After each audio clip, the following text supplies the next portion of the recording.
Mae Herod a'r camelod yn hunan ynysu, felly mae wedi hala ni y 3 gŵr doeth i weld y baban Iesu.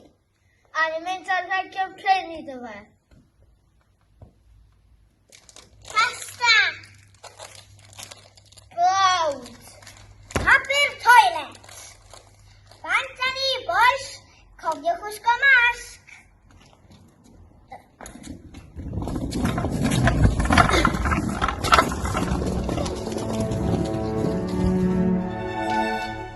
Y doethion o'r dwyrain.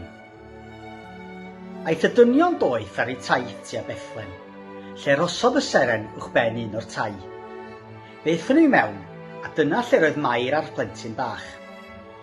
Gwydda'r dynion doeth eu bod wedi cyrraedd y lle iawn, a dyma nhw'n plygu ar ei gliniau o flaen Iesu, y brenin newydd. Rhoddodd y tri anrhegion iddo, aur, ffys a myr. Y doethym 5